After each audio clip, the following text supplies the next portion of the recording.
안녕하세요. 예, 우리 빌립보서를 같이 보도록 하겠습니다.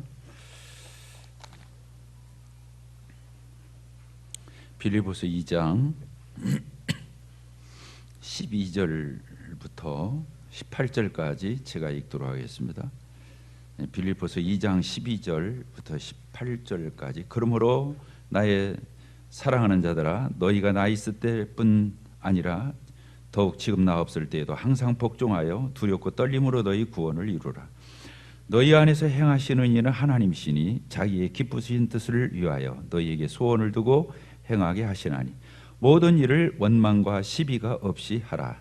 이는 너희가 흠이 없고 순전하여 어그러지고 거스리는 세대 가운데서 하나님의 흠없는 자녀로 세상에서 그들 가운데 빛들로 나타나며 생명의 말씀을 밝혀 나의 다름질이 헛되지 아니하고 수고도 헛되지 아니하므로 그리스도의 날에 내가 자랑할 것이 있게 하려 함이라. 만일 너희 믿음의 제물과 섬김 위에 내가 나를 전제로 드릴지라도 나는 기뻐하고 너희 무리와 함께 기뻐하리니 이와 같이 너희도 기뻐하고 나와 함께 기뻐하라.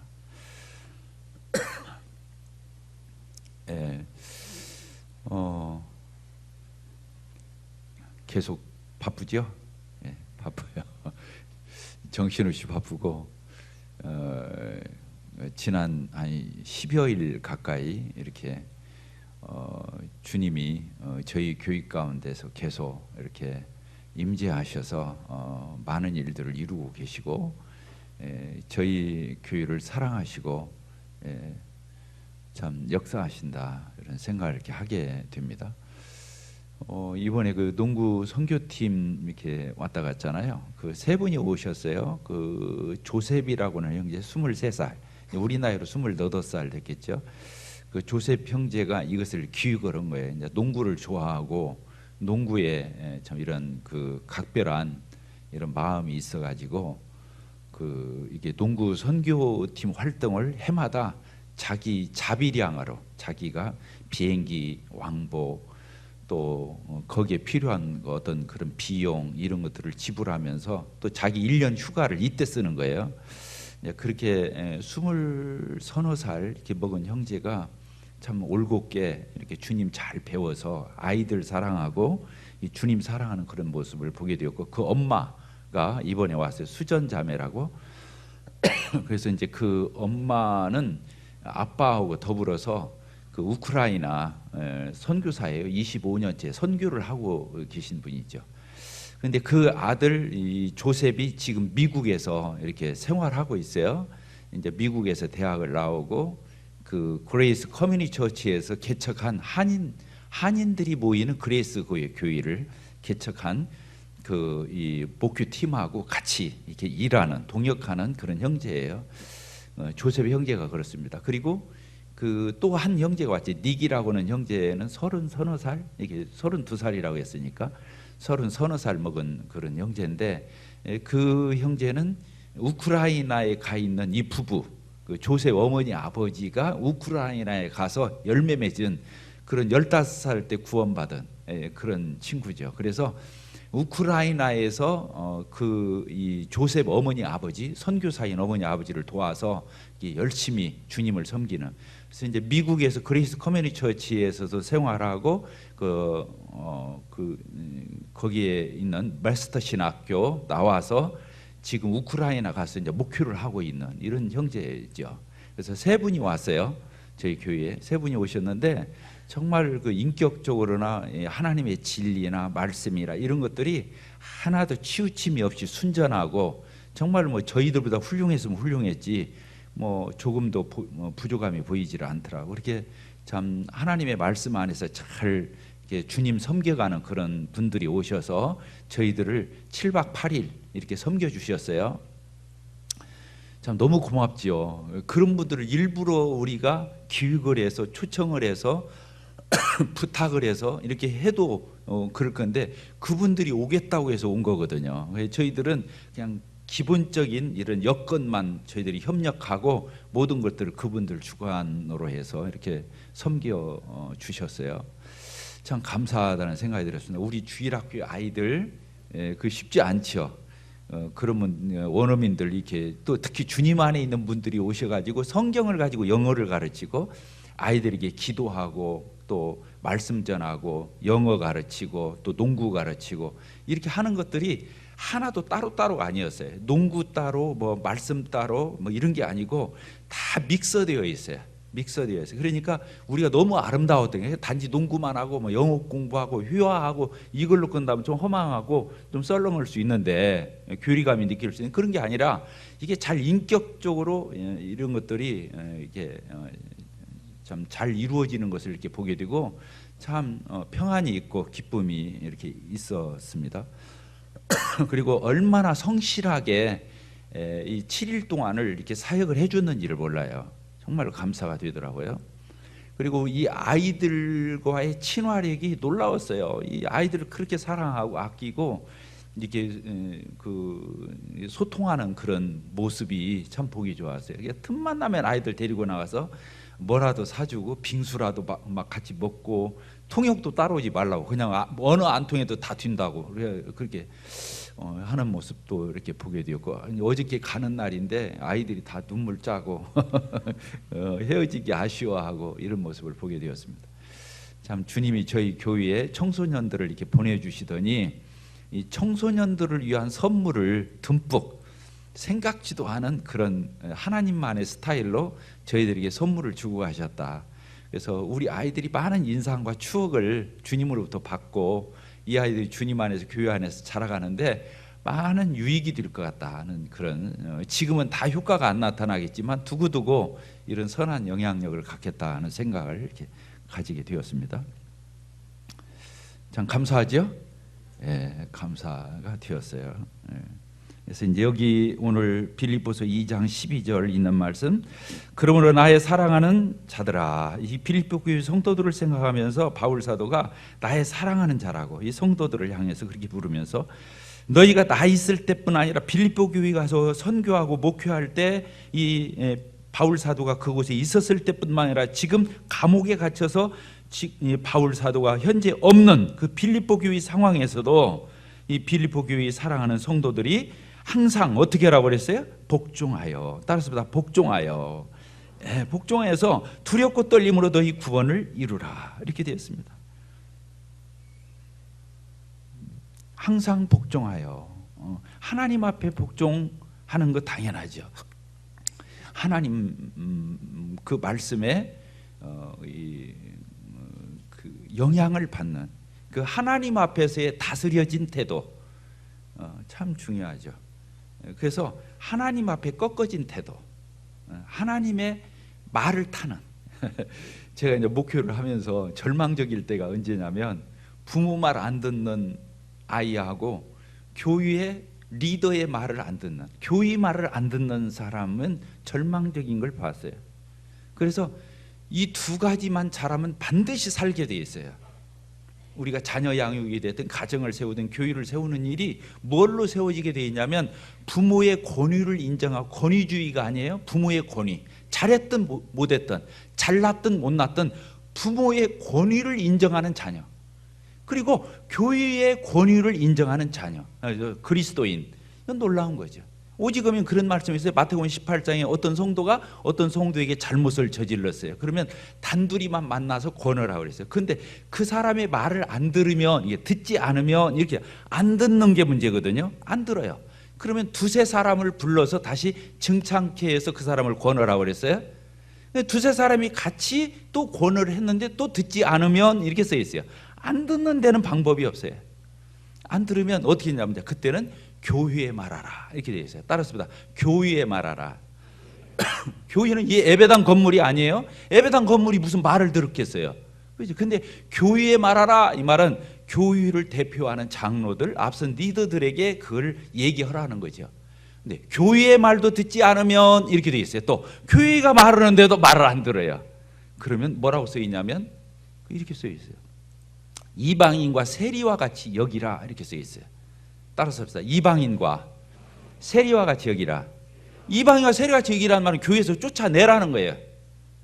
교회는 사랑하면서 다 모아놓는 데가 교회가 아니에요. 하나님 앞에서 불량하고 교회 앞에서 말을 듣지 않고 자기 고집대로 자기 생각대로 그렇게 할 적에는 그 사람을 쫓아내는 것이 교회예요. 교회가 그냥 사랑 좋게 따독따독 하는 데가 아니에요. 무서운 말 아니겠어요? 거기 주님이 직접 하신 말씀이에요. 교회의 말도 듣지 않거든 이방인과 세리와 같이 여기서 쫓아내라는 거예요. 그렇게 되어 있어요. 내가 어떤 가정에도 그런 말씀을 드렸습니다. 그 가정에 일시적으로 지금 충동적으로 케어가 필요한 자녀가 있어요. 그 자녀를 제가 만나면 얹고 얘기합니다. 다른 말은 다 안 해도 어머니 아버지의 말에 순종해라. 어머니 아버지 말에 복종해라. 때로 어머니 아버지가 너한테 잘못했을 수도 있고 실수했을 수도 있고 때로는 연약했을 수도 있고 그렇다. 그러나 엄마 아빠가 너를 미워해서 절대로 그랬을 리가 없다. 엄마 아빠도 연약한 인간이고 부족한 사람이다.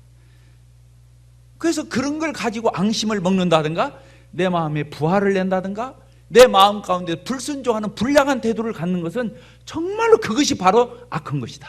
절대로 그래서는 안 된다. 그렇습니다. 성경에 보면 그렇게 되어 있죠. 아내들아 남편에게 뭐라고 되어 있습니까? 복종하라 이렇게 써요. 따라했습니다. 남편에게 복종하라. 자녀들아 주 안에서 뭐라고 써요? 네 부모에게 복종하라, 순복하라 이렇게 써 있습니다. 그리스도인들에게 성도들에게 말하면 교회의 인도자들에게 순복하라. 교회의 인도자들에게 순복하라고 말합니다. 그런데 완전한 부모가 어디가 있겠어요? 완전한 남편이 어디가 있겠어요? 완전한 교회의 리더가 어디가 있겠어요? 그들이 온전하기 때문에 바르기 때문에 그들에게 하자가 없기 때문에 그들에게 잘못이 없기 때문에 그들은 인간적인 어떤 연약함이 없기 때문에 순복하라고 한 게 아니에요. 이게 하나님의 질서예요. 따라서 하나님의 질서다. 그거 바로 그걸 뭐라고 말하냐면 질서를 가리켜서 권위 그러는 거예요. 권위라고 하는 거예요. 제가 얘기했어요. 우리 디도 형제한테 사춘기 때 그렇게 따졌어요. 저한테 아버지가 자기 마음을 못 알아준다. 자기 마음을 화나게 만든다. 자녀의 마음에게 분노하게 하지 말아야 했는데 왜 아버지는 꼭 그러냐. 많이 맞았죠. 그런데 제가 그랬어요. 디도야, 나도 아버지가 있었거든. 니네 할아버지잖아. 니네 할아버지가, 내 아버지가 그 양반은 평생 술만 먹었어. 평생 노름했어. 평생 잡기했어. 집에 들어오면 어머니 때리기가, 니네 할머니 때리기가 일수고 우리 자식 때리기가 일수고 집안 세간살이 부수는 게 일이고, 그분은 한 번도 책임 있는 행동을 해본 적이 없어. 제가 그 속에서 자랐어요. 제가 큰아들이에요. 제 밑에 동생이 셋이 있어요. 근데 신기한 거예요. 아버지에 대해서 아버지가 저렇게 살면 안 되는데, 아버지가 저건 잘못하는 건데, 아버지가 저렇게 인생을 저렇게 사시는 것은 정말 안 되는 건데, 이런 마음이 있었어요. 분별이 왜 없겠어요? 다 있지. 근데 신기한 게 있어요. 제 마음속에서 아버지에 대해서 반항하는 마음을 한 번도 안 가졌어요. 아버지를 거스려서 맞짱 떠야겠다. 아버지하고 내가 한번 해봐야겠다. 저렇게 불량한 아버지가 있을 수 있나. 내가 저런 아버지한테는 내가 순복 안 해. 이런 마음을 내가 한순간도 가져본 적이 없어요. 왜?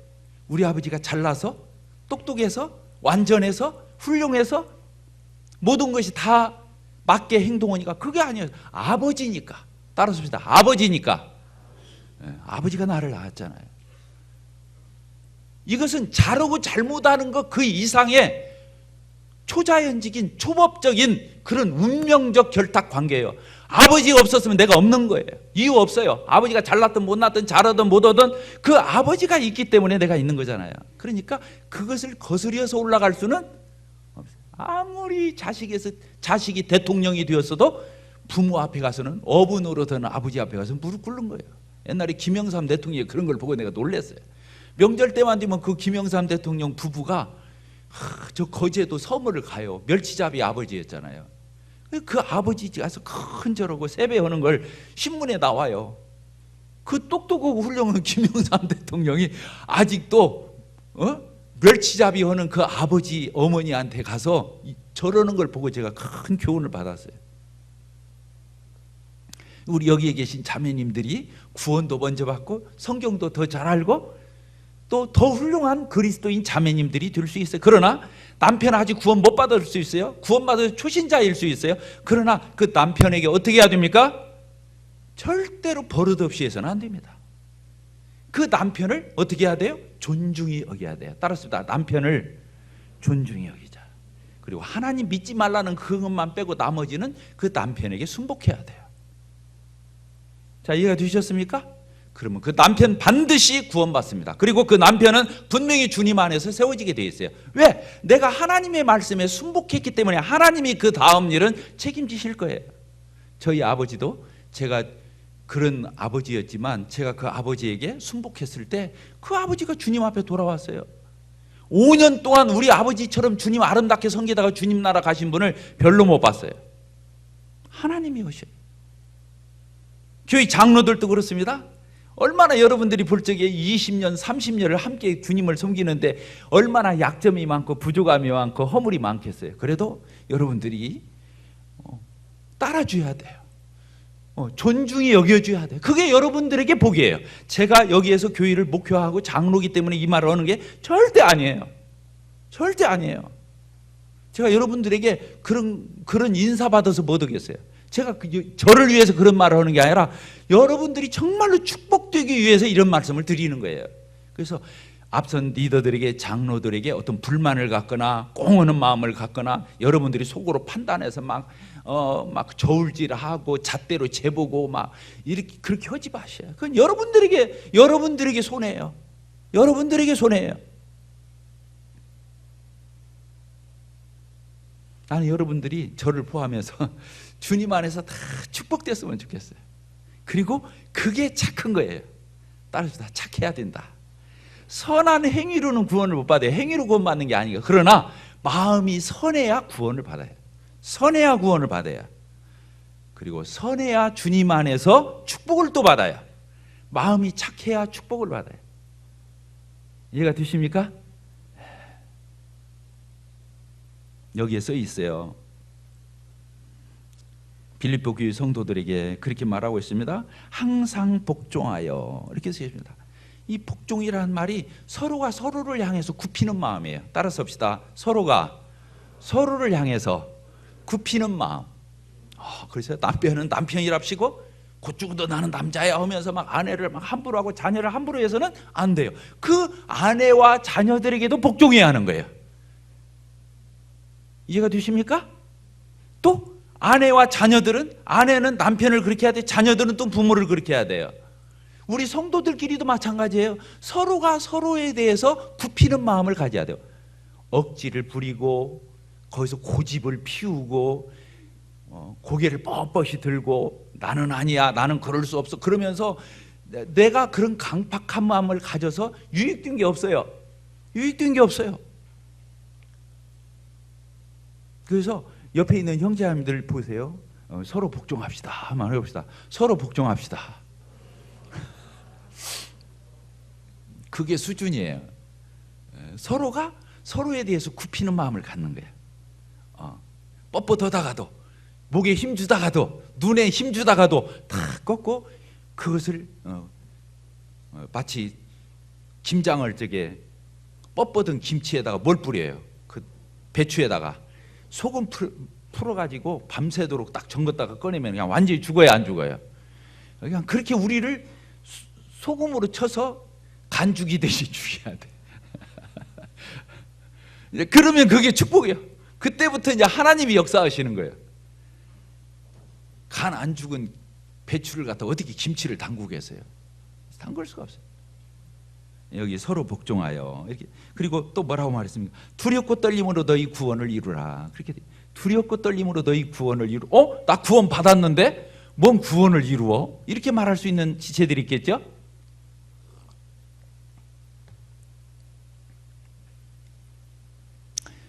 여기서 구원을 이루라는 건 현재 진행형이에요. 현재 진행형. 그러니까 구원을 이루어야 된다고 써 있는 거예요. 따라서 구원을 이루자. 구원은 세 가지가 있어요. 성경에서 잘 들으세요. 굉장히 중요한 거예요. 주님이 오늘 참 저희 교회에 다시 한번 이런 걸 정리하게 하시는 거예요. 구원을 과거 완료형 시제를 써서 구원을 받았다, 구원 얻었다 이렇게 쓸 때가 많지요. 그것은 과거 완료형 뭐냐면 칭의 구원을 얘기하는 거예요. 따르다 칭의 구원.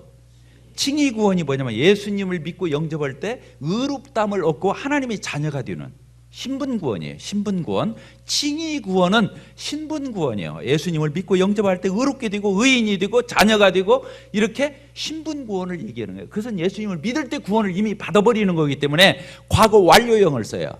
과거 완료형. 그래서 우리 다 구원 받았어요, 안 받았어요? 복음을 깨닫고 예수님을 영접한 사람은 이미 구원을 받았어요. 받아버린 거예요. 이미 구원을 가지고 있어.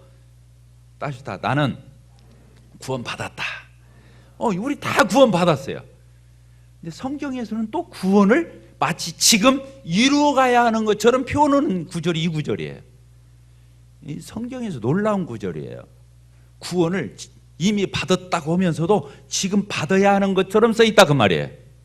이건 뭐냐면 칭의 구원과 신분 구원이 아니라 성화 구원을 얘기하는 거예요. 따르다 성화 구원. 이것은 현재 진행형을 쓰는 거예요. 성화 구원. 성화 구원이 뭐예요? 구원받은 사람은 이미 얻었다고 그랬잖아요. 이미 얻은 것을 가지고 지금 실제로 그 삶을 매일매일 매 순간순간 현재 진행형으로 우리의 삶에서 우리의 인격에서 우리의 가정에서 교회에서 이런 것을 살아내는 것을 가리켜서 구원을 이루라 이렇게 쓰고 있어요. 따라서 구원을 이루라. 놀라운 말씀이죠. 그래서 대부분의 성경에서는 구원을 얻었다, 과거 완료형으로 써요. 칭의 구원, 의롭다함을 얻은 거, 그 다음에 신분 구원, 하나님의 자녀가 되었다, 그리스도인이 되었다, 영생을 얻었다, 구원받았다, 이렇게 다 과거 완료형으로 쓰는 것이 대부분이긴 하지만 여기에 머무르는 건 이단이에요. 구원을 과거 완료형으로만 이해하는 건 이단이라고요. 그게 구원파에 너무 심해요. 구원 받으면 다 끝났어. 멋대로 살아도 천국 가는 데는 이상이 없어. 이렇게 가르쳤다 그 말이에요. 뭘 무시했냐? 그들은 성화 구원을 무시했다고 하는 거예요. 성화 구원. 성화 구원이 뭐라고요? 그리스도인이 되는 것은 과거 구원이에요. 그리스도인이 그리스도인답게 사는 매일매일의 삶의 현장을 가리켜서 이걸 성화 구원이라고 하는 거예요. 우리를 하나님이 의롭다 하시고 의인 되게 하시고 하나님의 자녀가 되게 하시는 것은 죄사함을 해서 천당으로 데려가기 위해서 우리를 구원하시는 게 아니에요. 이 땅에서도 하나님의 자녀답게 의인이 의인답게 하나님의 자녀가 자녀답게 그리스도인이 그리스도인답게 실제로 삶의 영역에서 실천해내는 거 이러기 위해서 구원한 거예요. 그러기 위해서 구원한 거예요. 구원의 목적이 천당 보내려고 구원한 게 아니라고요. 그러면 예수님 영접함과 동시에 바로 천국으로 데려갔어야 돼요. 그게 목적이었다면. 그런데 구원받고 난 뒤에 우리를 이 교회에 두시고 직장생활도 계속하고 사회생활도 하고 또 우리가 어떻게 합니까? 가정에서도 부부생활, 가정생활을 이렇게 하게 하시는 것은 예수님을 믿고 의롭게 되어서 천국 가는 건 너무 중요하지만 그것에만 머무는 교리는 이단교리예요.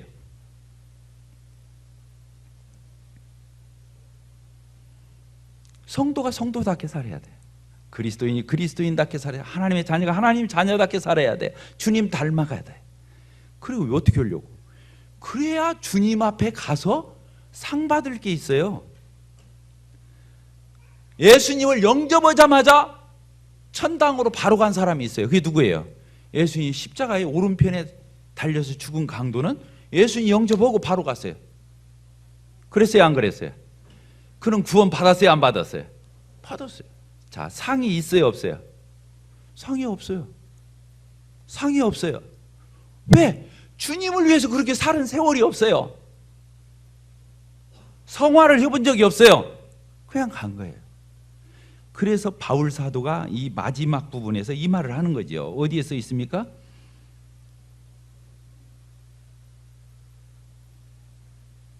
(16절) 16절에 이렇게 써 있죠.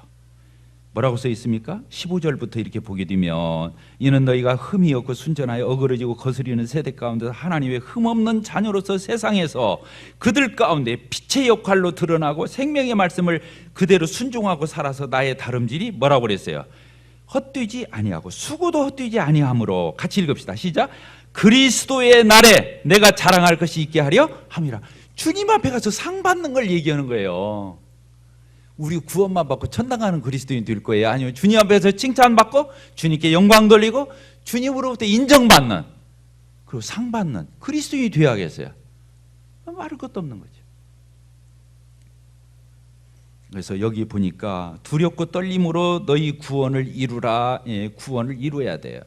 매일매일의 삶의 순간순간 우리가 그리스도인이라는 정체성을 인식하고 그렇게 하나님의 말씀에 순종하면서 자기가 다듬어져 가면서 주님 닮아가면서 하나님의 말씀에 순종하는 그런 열매를 맺으면서 매일매일의 삶을 살아가는 것이 바로 그리스도인이에요. 그런데 어떤 마음으로? 두렵고 떨림으로. 따라합시다. 두렵고 떨림으로. 성화를 하는데 두렵고 떨림으로 하래요.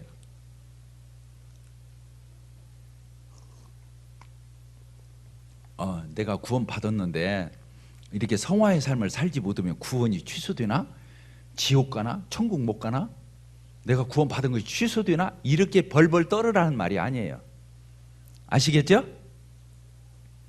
눈 좀 크게 뜨고 저를 바라보세요. 이게 보통 여기서 잘못 배우면 큰일 나는 거예요. 여기서 두렵고 떨림으로 너희 구원을 이루라는 말은 너희들이 예수님을 믿고 의롭게 되고 구원을 받았는데 엉터리로 살면 구원이 취소되고 번복되고 구원이 없어져 버릴까 봐서 두렵고 떨림으로 너희 구원을 이루라, 이 말이 아니라는 거예요. 이 말은 무슨 뜻이냐면 이미 구원은 받아놔서 구원은 변해요, 안 변해요? 절대로 구원은 변할 수가 없어요. 그럼 왜 두렵고 떨려야 되는 거예요? 여기서는 지옥 가는 두려움, 심판받는 두려움, 저주받는 두려움이 아니에요. 여기서 두려움은 어떤 두려움이냐? 하나님을 알아가면 알아갈수록 내 마음에 다가오는 두려움이에요. 그 두려움은 하나님의 경외심에서 오는 거예요. 경외심. 따라합시다. 경외심에서 오는 두려움. 하나님을 우러러서 각듯하게 하나님을 알아가고 하나님을 배워가고 하나님을 경험하고 하나님에 대해서 우리가 알아갈수록 그럴수록 내 마음이 경외심이 생긴다는 거예요. 그분을 더 깍듯하게 하고 그분 앞에서 더 단정히 하고 그분 앞에서 함부로 행하지 않고 그분 앞에서 버릇없이 하지 않고 그분 앞에서 경거망동하지 않고 그분 앞에서 허접하게 살아가지 않는 삶의 태도를 얘기하는 거예요. 여기서 두렵고 떨림으로 너희 구원을 이루라, 이 말이 그런 뜻이에요. 자, 우리가 하나님을 기껏 조금 창조주 정도, 하나님 우리를 구원해 자기 아들 위아들을 보내셨다, 이 정도 알고 구원받았죠. 그런데 하나님을 알고 보니까 얼마나 어마어마한 분이셔요. 창조주로 보더라도 하나님은 우리가 큰 바위덩이 앞에 있으면 마음이 숙연해져 안 숙연해져요? 그래도 그건 돌멩이일 뿐이에요. 앞에 막 히말라야 산 막 그 한도 끝도 없이 널려 있는 그 히말라야 그 뭐라 합니까? 에베레스트 산 있는 그 히말라야 산맥을 보면 장엄해요, 안 장엄해요? 장엄하죠. 근데 그것을 그냥 말씀 한마디로 지으신 분이 누구예요? 하나님이시죠. 우리는 그런 산 앞에서도 그런 바위 앞에서도 저 망망대해 바다 앞에서도 우리가 위축되고 작아지는데 그걸 지은 분이 누구라고요? 하나님이시죠.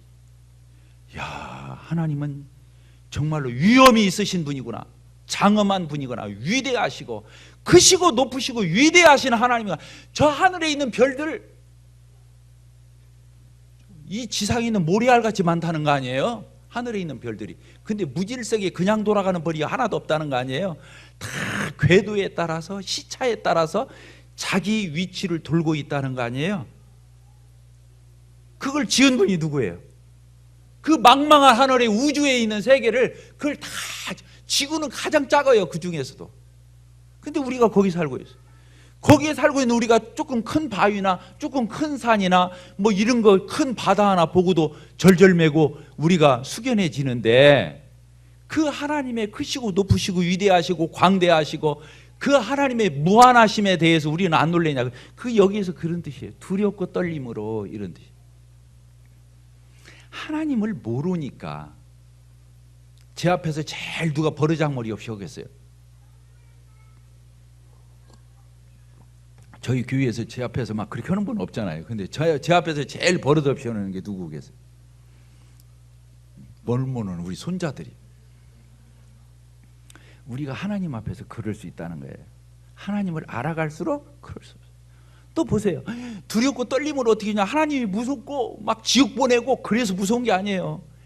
하나님이 나같이 쓰레기만 또 못하고 구더기만 또 못하고 정말로 부패하고 썩고 냄새가 나는 무가치한 나를 위해서 창조주이신 하나님이신 예수 그리스도를 보내셔서 피조물인 나를 위해서, 그것도 괜찮은 사람인 나를 위해서가 아니라 이미나 원수되고 이미나 부족하고 이미나 참 하나님 앞에서 내놓을 것이 아무것도 없는 그런 나 같은 그런 쓰레기를 위해서, 그런 먼지만도 못한 나를 위해서 창조주가 죽어주셨다. 나를 구원하신 그 사랑이 얼마나 크면 그런 나를 위해서 그 아들을 내어주셨을까. 자, 숙연해 안 숙연해져요? 자, 숙연해지다 못해서 겁이 나요 안 나요?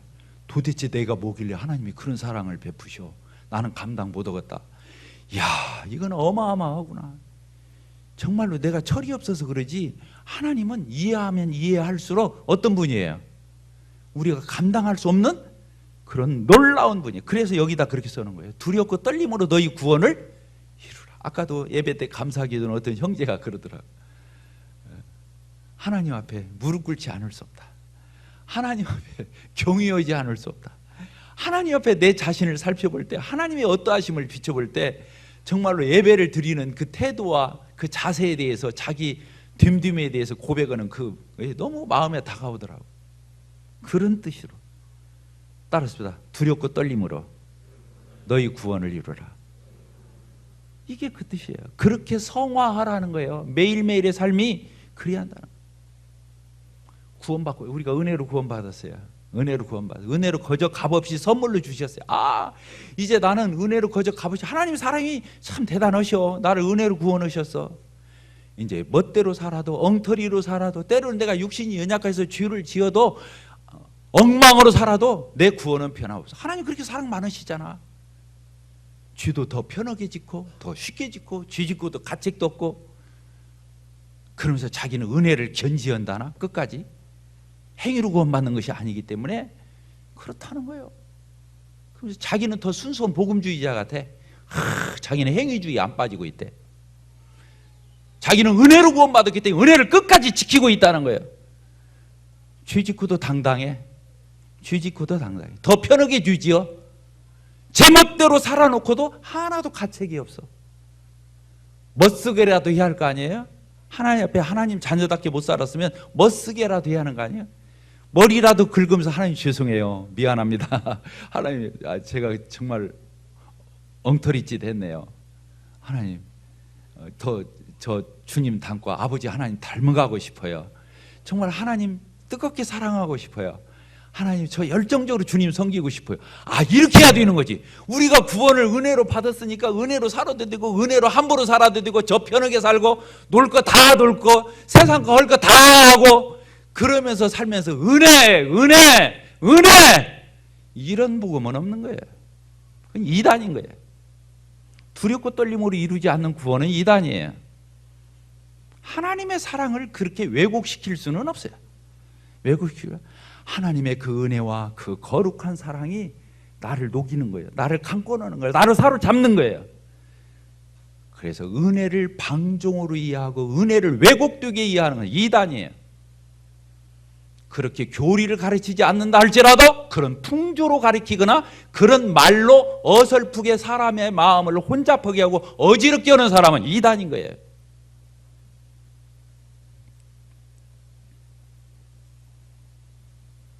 나는 우리 옹골 성천교회 성도님들이 저와 더불어서 정말로 하나님의 이 거룩한 사랑, 그 하나님의 높으심, 그 하나님의 위대하심, 창조주가 피조물을 위해서 죽으신, 하나님이 인간을 위해서 죽으신 그 거룩한 사랑이 우리를 편하게 죄짓게 하고 죄짓고도 편하게 마음을 갖게 하는 그런 복음은 아니라는 거예요.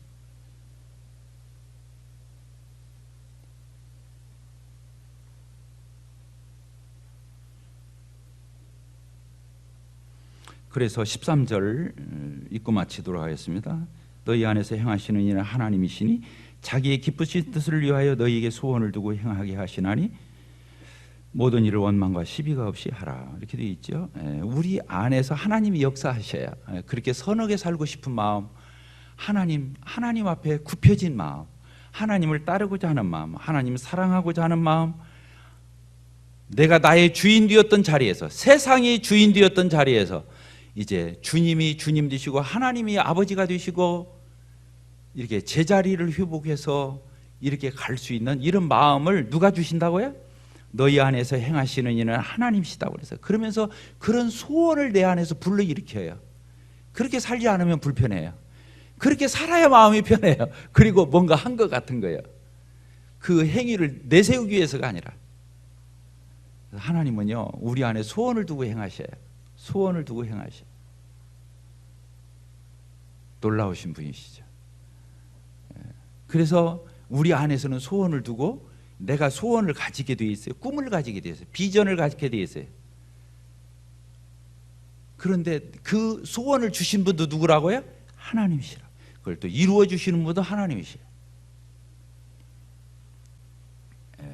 이제 구원을 이루라. 이것은 다시 구원받아라 이 말이 아니라, 구원받은 사람이 구원받은 사람답게 일상의 삶의 현장에서 그 삶을 살아내는 하나하나의 과정, 성화의 과정을 얘기하는, 이것은 너무너무 중요한 거라는 거예요. 빌립보 교회가 분열이 있었고 하나됨이 깨지고 교회가 어지러워서 이 빌립보서를 쓰게 되었는데, 바로 두렵고 떨림으로 하나님 앞에서 자기를 바라보는 인식이 없었기 때문에 그렇게 되었다고 하는 거.